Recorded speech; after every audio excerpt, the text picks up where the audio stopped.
Olá, estamos começando aqui pela TVL de Blumenau, mais um TVL Comunidade. Muito obrigado você pela companhia, sempre, sua aqui com a gente no canal da comunidade, a TV Legislativa de Blumenau, canais 14 da NET, 19 da BTV e também no site, você nos acompanha pelas redes sociais, no camarablu.sc.gov.br. Daqui a pouquinho a gente vai falar sobre o transporte coletivo aqui de Blumenau, que está agora já com uma empresa quase vencedora da licitação, que é a Piracicabana, que está em caráter emergencial e recentemente foi a única empresa a apresentar proposta nessa importante licitação desse serviço aqui em Blumenau, que é o serviço de transporte coletivo. Daqui a pouquinho o presidente do CETERB conversa com a gente aqui no Comunidade, mas nosso primeiro assunto dessa semana vai ser voluntariado. A gente está recebendo aqui no estúdio, você já viu aí na imagem mais aberta, a Lainara Catizi Grutzmacher, que é farmacêutica de formação e é uma farmacêutica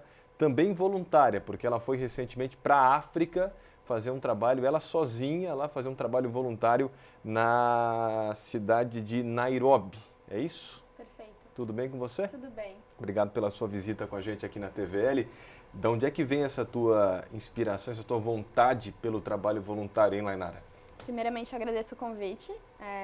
É uma honra poder estar aqui para poder falar sobre o voluntariado e estimular cada vez mais pessoas a realizarem esses projetos.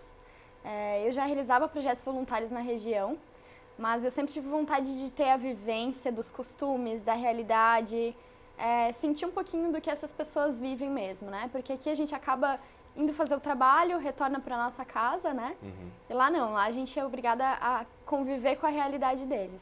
Então eu acabei escolhendo a África, mais especificamente Nairobi, até por questões de segurança, porque muitas regiões ali da África estão em conflitos entre tribos, entre a própria população. Então, o destino foi Nairobi porque ainda é uma região bastante segura para se fazer esse tipo de projeto. Uhum. E foi... Nairobi é Quênia, né? Isso, Quênia. E você é natural aqui de Blumenau, é moradora aqui da cidade. Isso. Esteve até em Florianópolis um tempo, mas hoje está de novo aqui em Blumenau, uma blumenauense fazendo esse trabalho voluntário. Esteve lá em setembro, outubro e novembro, na Quênia. Foram A gente 2 vai estar meses. olhando algumas imagens aí do trabalho voluntário da Lainara lá na África, algumas imagens, vídeos também que a nossa produção separou para a gente mostrar aí para você que está acompanhando aqui o TVL Comunidade, para a Lainara contar um pouquinho do que ela fez lá na África, e como é que foi essa sua ida para lá primeiramente, como é que resolveu ir para lá, justamente como é que se organizou, enfim, como é que foram os custos, também você chegou a fazer uma espécie de vaquinha na internet também, né?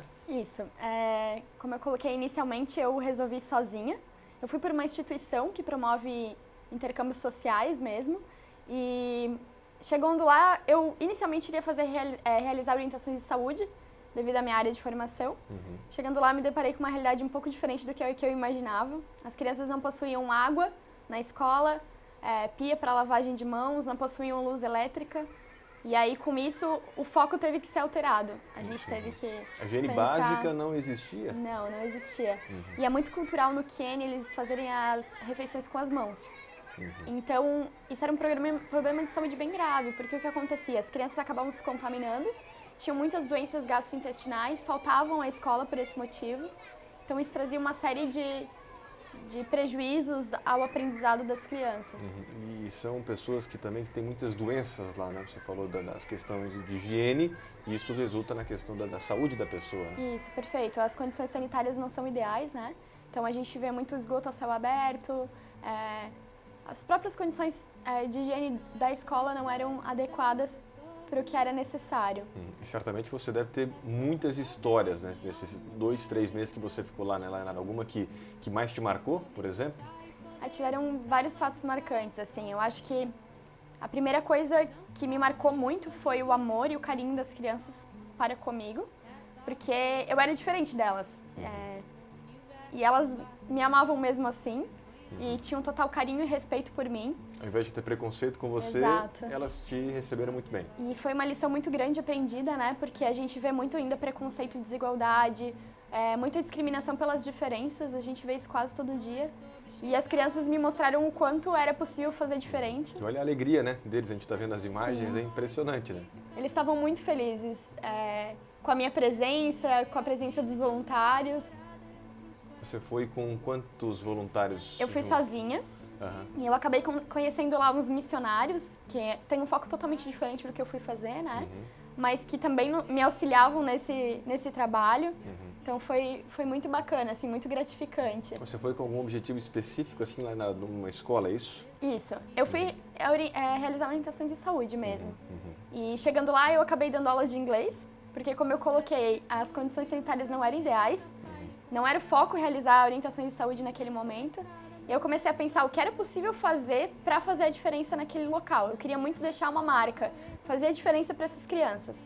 E aí, inicialmente, comecei a dar aula de inglês para esses pequenos que aparecem nas imagens. Era pré-escola e berçário. E depois eu comecei a imaginar o que era possível ser feito. Acabei realizando uma campanha virtual para arrecadação de fundos para que a gente pudesse fazer modificações na estrutura da escola. Porque... Essa campanha tu lançou lá no Quênia? Tu estavas lá no Quênia, aí tu lançou na internet a chamada vaquinha que o pessoal falou da internet. Isso. O que aconteceu? Eu pensei, o que mais que eu sei fazer além de ser farmacêutica e poder dar aula de inglês? Eu sabia fazer trabalhos manuais. Então eu ensinei a fazer laços de tecido. E a ideia inicial era que eles vendessem esses lacinhos para arrecadar fundos. E eu vi que eu jamais ia conseguir arrecadar uma boa quantia e conseguir fazer alguma diferença com aquilo. Então eu comecei a pensar, o povo do Brasil vai me ajudar. E aí eu lancei nas mídias sociais e teve uma repercussão bem grande. Em pouco tempo a gente conseguiu arrecadar mais que o dobro da meta. Tu tinhas uma meta, né? Qual que era a meta? A meta inicial eram 5 mil reais. Eu arrecadei quase 10 mil reais. E a gente conseguiu fazer uma reforma na estrutura, desde instalação de pias, reforma das salas. O chão era de barro, então quando chovia era muito difícil para as crianças. A gente conseguiu colocar cimento. A entrada da escola, que era esgoto, a gente conseguiu fazer uma calçada para que eles pudessem passar e ter acesso. E eu acho que foi basicamente isso, assim. Mudou a escola, mudou, né? Transformou, virou uma outra escola, né? Uma outra realidade, né? Sim, e é muito bacana porque eu já estava aqui quando a reforma começou, a reforma está quase concluída já, mas eu recebo vídeos, fotos, eles estão me deixando bastante informada a respeito disso. E é muito legal ver a reação das crianças, extremamente satisfeitas e contentes na nova escola. E ver que a força do coletivo faz a diferença, que isso foi uma coisa que eu coloquei muito para todo mundo com a qual eu converso a respeito. Se em 2 meses a gente conseguiu reformar uma escola do outro lado do mundo, todos os dias, se a gente unir forças na nossa comunidade, na nossa realidade, no nosso dia a dia, a gente consegue fazer muita diferença. Isso é um belo exemplo, né? Uma bela marca que fica. Agora as pessoas em casa podem estar se perguntando como é que ela larga tudo aqui, emprego, família, enfim, amigos, e vai lá, né, com seu dinheiro, enfim, gasta uma viagem para a África, para o Quênia e fazer um trabalho voluntário, né? Que retorno que tem isso? Como é que é possível fazer isso, né? As pessoas podem se perguntar, pô, como é que eu vou largar meu emprego e começar a fazer isso? É possível? Tem como se organizar para ajudar o próximo de alguma maneira, Lainara? Tem. É muito interessante essa tua pergunta, né? Porque muita gente me questiona, eu não consigo ir até a África, eu admiro o trabalho que tu realizou, mas... E é isso que eu coloquei. A gente não precisa ir até lá, né? Tem projetos sociais na região. Para quem tiver interesse, tem inúmeros projetos para serem realizados nas horas vagas, né? Ou mesmo nas pequenas coisas do dia a dia. Se a gente ajudar a nossa comunidade, o nosso prédio, a nossa família, ter pequenas ações no dia a dia de fazer o bem ao próximo, se colocar no lugar do próximo, a gente já vai estar fazendo uma grande transformação, né? Não necessariamente a gente precisa se deslocar para uma região afastada para conseguir realizar esses projetos sociais. Eu acho que as transformações ocorrem no dia a dia mesmo, aos pouquinhos, e a gente consegue fazer bastante diferença. E você começou sendo voluntária já desde criança, desde jovem? Você começou quando? Normalmente, desde a adolescência, eu me envolvi em projetos sociais, mas sempre tive o desejo de ter essa vivência, de ir para fora do país mesmo, e só agora eu consegui ter essa possibilidade. E o voluntariado, eu imagino que comece de forma pequena, com pequenas ações, e a pessoa vai também criando gosto em querer ampliar, né, a ajuda às pessoas, né? Começa com pequenas ações, daqui a pouco você já está dentro de uma entidade, fazendo algo até maior, né? Perfeito. Eu acho que é uma coisa que a gente tem vontade de dar continuidade, né? Quando eu estava lá, eu não queria voltar, eu queria ficar lá. Mas claro que a vida continua, não é possível, né? Mas aqui em Blumenau, a gente tem uma instituição que é a IESEC, que ela também ajuda esses estudantes a fazerem intercâmbios sociais, pessoas comuns. Tem um projeto Cidades Invisíveis em Florianópolis, que ajuda a comunidade carente. Tem casas lares aqui que necessitam de apoio. E recentemente a gente conseguiu parcerias até com empresas que doam parte do dinheiro para projetos sociais. Então, eu acho que tem bastante coisa legal acontecendo, que nós estamos plantando uma sementinha que vai florescer daqui a pouquinho. Bacana. E onde é que você pretende chegar com esse teu trabalho aí social? Enfim, tens algum objetivo, alguma próxima meta aí? Inicialmente, eu acho que a primeira meta já foi alcançada, que era sensibilizar as pessoas, despertar a vontade de fazer projetos sociais. Muita gente me procurou e tem interesse em continuar e buscar projetos. Eu acho que, inicialmente, a primeira meta foi alcançada. E eu pretendo, na verdade, realizar algum projeto social em Blumenau e inovar nessa área, assim. E esperamos que continue, a gente procurando, enfim, se informando a respeito do assunto, porque realmente é um belo exemplo e que serve de lição, né? Para começar esse ano de 2017 também aí, sendo um pouquinho mais solidário, né? Se cada um for um pouquinho mais solidário, já dá aos pouquinhos para a gente mudar, né? Esse planeta que a gente vive de tanta guerra, de tanta violência e tudo mais, né? Com certeza. Como eu coloquei, a força do coletivo, ela existe. Ela tem o poder da transformação e eu acho que depende de cada um de nós. Botar isso em prática, tirar do papel, né? Sair do campo da fala e botar na prática mesmo e fazer a diferença. Exatamente, partir para ação. Lainara Katizi Grutzmacher, que é farmacêutica de formação, trabalha nessa área e também é uma farmacêutica voluntária, porque esteve na África, no Quênia, ano passado, entre setembro e novembro, fazendo aí um trabalho voluntário com crianças lá na cidade de Nairobi, capital do Quênia. Muito obrigado, Lainara, pela sua participação aqui na TVL, falar um pouquinho sobre voluntariado com a gente. Até uma próxima, então, e parabéns pelo seu trabalho. Muito obrigada pela oportunidade novamente. Até mais. Lainara, então, conversou com a gente aqui para abrir o TVL Comunidade. Nós vamos fazer um rápido intervalo e, na sequência, vamos falar sobre transporte coletivo aqui de Blumenau. Vai ser o nosso próximo assunto, então continue acompanhando a gente. Nós voltamos daqui a pouco.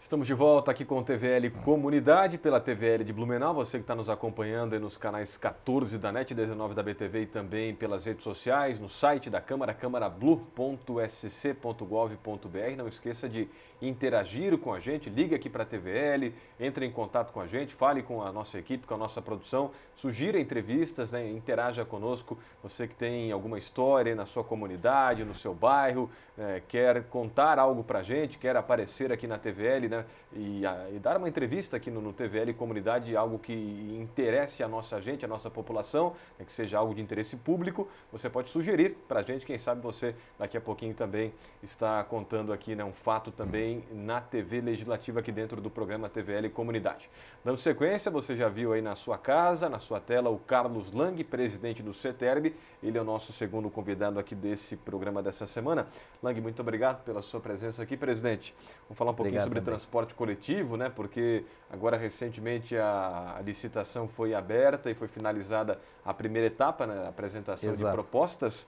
E a Piracicabana, a atual empresa que está tocando de forma emergencial o transporte, foi a única que apresentou proposta, né? Por que só apareceu uma empresa? Havia uma expectativa de aparecerem outras também, presidente? Na realidade, nós não saberíamos precisar, justamente porque isso depende do interesse dos empresários, dos grupos econômicos, né? O que havia era a certeza de que tinha se dado grande publicidade a essa licitação, né? Um processo que já vem sendo divulgado ao longo de todo o ano de 2016, quando nós iniciamos aí a elaboração do edital, né? E que culminou com a publicação, então, da concorrência no dia 15 de dezembro, né? A nossa expectativa é que efetivamente houvesse participante, né? Um ou mais, né? O importante é que quem ganhar, quem ficar com o contrato, né, vai ter que cumprir as regras, os requisitos do edital. Como é que se dá esse processo a partir de agora, né? Estamos aí começando o mês de fevereiro e há uma expectativa de, em breve, já a empresa tocar o transporte de forma definitiva, já dentro do novo contrato, presidente? Na realidade, nós ainda temos, a partir do momento da apresentação da proposta, que foi dia 30 de janeiro, né, nós temos mais 4 fases, né, previstas dentro da própria lei de licitações, né, que é justamente a análise da proposta.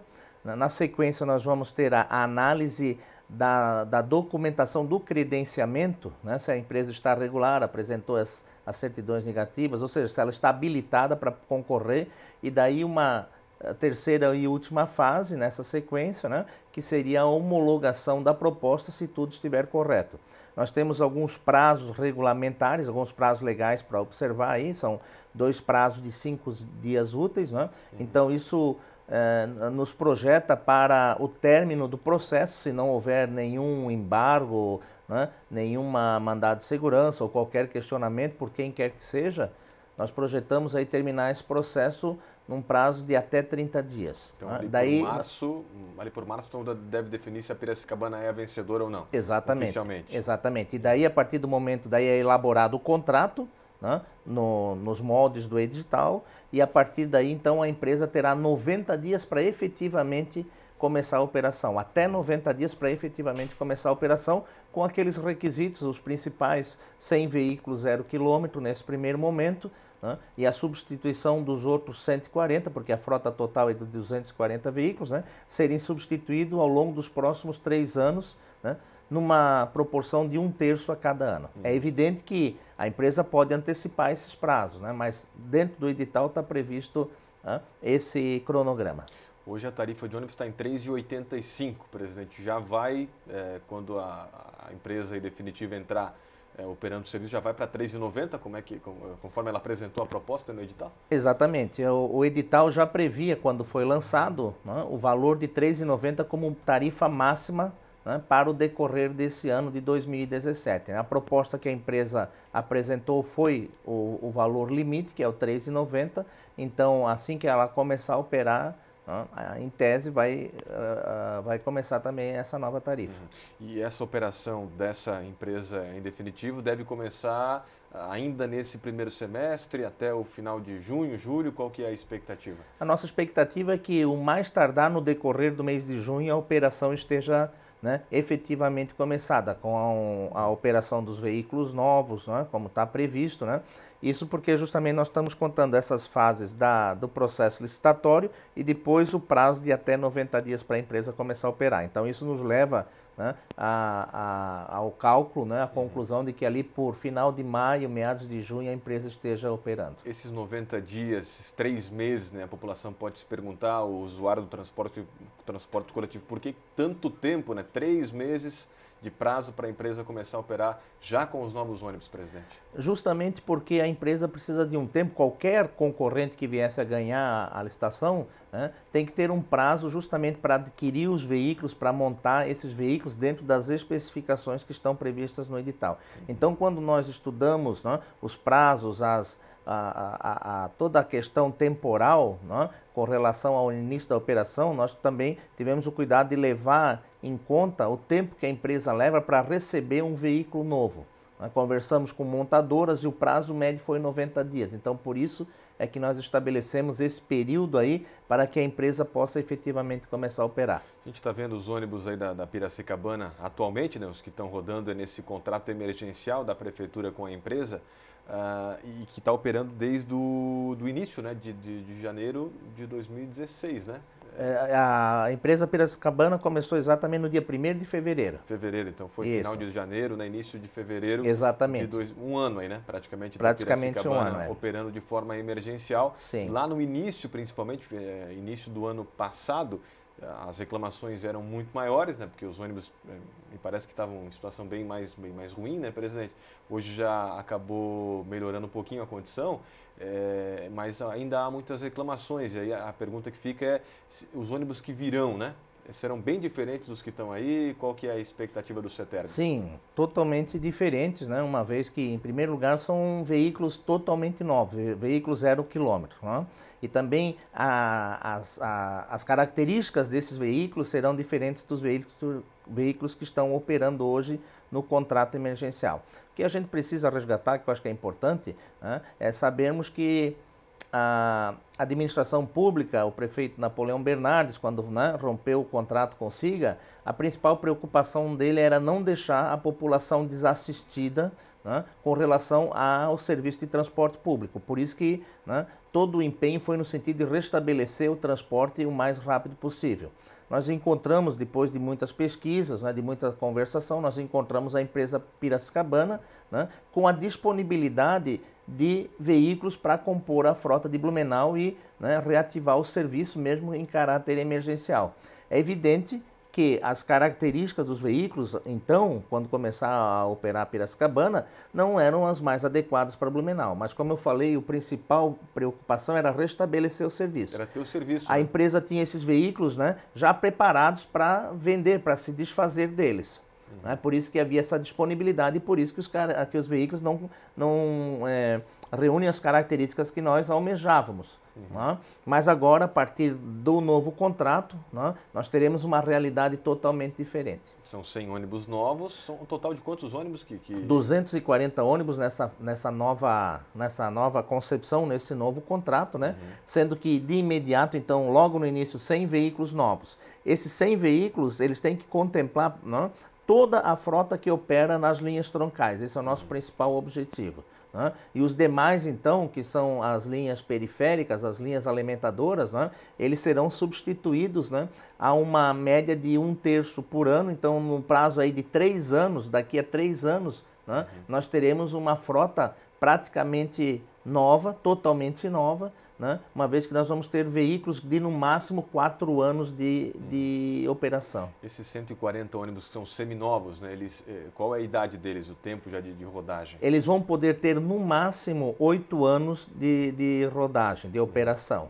Né? Então, alguns ônibus que estão operando aqui em Blumenau, né, já terão que ser de imediato substituídos, né? E na medida dessas substituições também, né, veículos novos terão que ingressar na operação. Né? Então, esses 140 ônibus eles serão substituídos, a princípio, né, dentro de um prazo de 3 anos, mas essa substituição terá que ser por veículo 0 km, não pode ser substituído por um veículo já usado. O que mais prevê nesse novo contrato que vai ser assinado com essa empresa, presidente? Além da questão dos ônibus, né, os novos, enfim, a qualidade, o que mais que tem de benefício, né, nesse novo contrato que a prefeitura está assinando agora? Bom, um dos maiores benefícios que eu acho que nós vamos ganhar com esse contrato é o fato de que a empresa vai ter que ter uma central de monitoramento dos veículos, né, através de equipamentos como GPS dentro dos veículos, né, para verificar o cumprimento dos horários das rotas, né, e um sistema idêntico a esse será também colocado no CETERB para que os técnicos de transporte do CETERB então possam fazer esse monitoramento.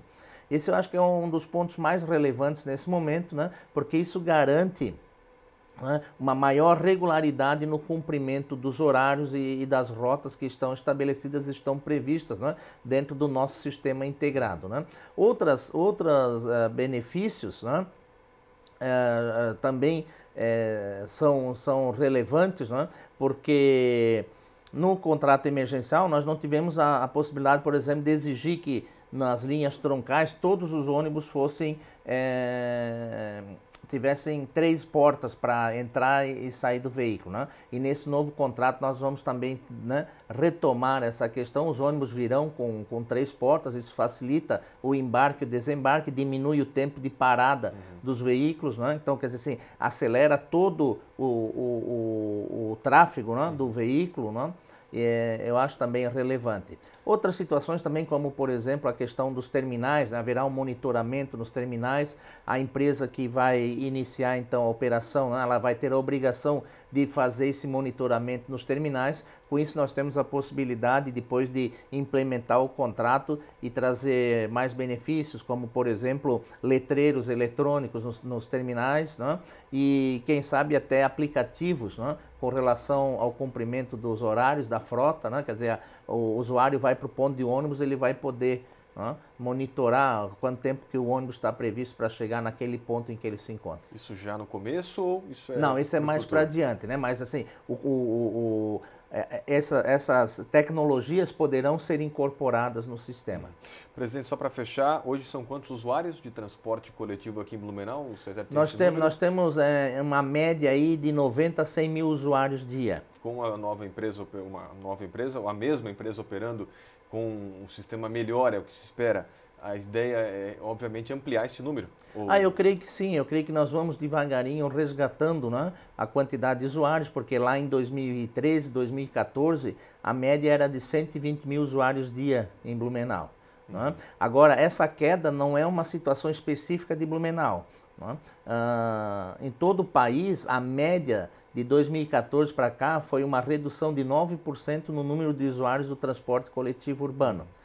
Aqui em Blumenau, em virtude dessas circunstâncias, né, pelas quais, né, nós passamos, né, talvez esse número seja um pouco maior justamente, né, pela essa situação emergencial e características, né, desse momento atípico, né, do transporte coletivo. Mas com a recuperação, né, e a qualificação do sistema e dos veículos principalmente, né, eu tenho certeza que nós vamos recuperar e vamos até acrescentar mais a quantidade de usuários. Ok, então só para recapitular, em 2014 a média era de 120 mil usuários dia, hoje são 90 a 100 mil, é. 90 a 100 mil. Varia dentro desse... Então, a população cresceu e o número de usuários ele reduziu consideravelmente. Então, reduziu consideravelmente. E é o transporte coletivo é que acaba, né, ajudando muito no trânsito, né, que acaba tirando os carros da rua, porque hoje a cidade... Claro, não tenha dúvida, né? Quanto mais pessoas, né, se sentirem satisfeitas, né, com o transporte coletivo, né, vão utilizar o transporte coletivo e com isso vão deixar de vir com o seu carro, com a sua motocicleta, né, para ir ao trabalho, para ir à faculdade, ao colégio e assim por diante. Né? Isso tudo contribui então para a melhoria da mobilidade na cidade. Presidente do CETERB, Carlos Lang, muito obrigado pela sua presença aqui na TV. Igualmente, muito obrigado também. Igualmente. Obrigado, Lang, conversando com a gente a respeito aí do transporte coletivo, né, atualizando a situação também aí da licitação, onde teve a Piracicabana, a única empresa a apresentar proposta no edital, agora até o final de fevereiro, início de março, há uma avaliação por parte, né, da comissão da prefeitura para ver se está tudo certinho com os documentos apresentados pela empresa. Se tudo estiver ok, lá por maio, junho, a expectativa é já ter aí uma empresa operando definitivamente por 20 anos, né, num contrato novo. Depois do SIGA, agora vem a era Piracicabana no transporte coletivo aqui da cidade de Blumenau. Vamos fechando por aqui o TVL Comunidade. Muito obrigado você pela companhia com a gente. Você nos acompanha também na internet, não esqueça, camarablu.sc.gov.br, lá com todas as informações também aqui da Câmara Municipal de Blumenau. Grande abraço, até a próxima. Tchau, tchau. Beleza? Ótimo.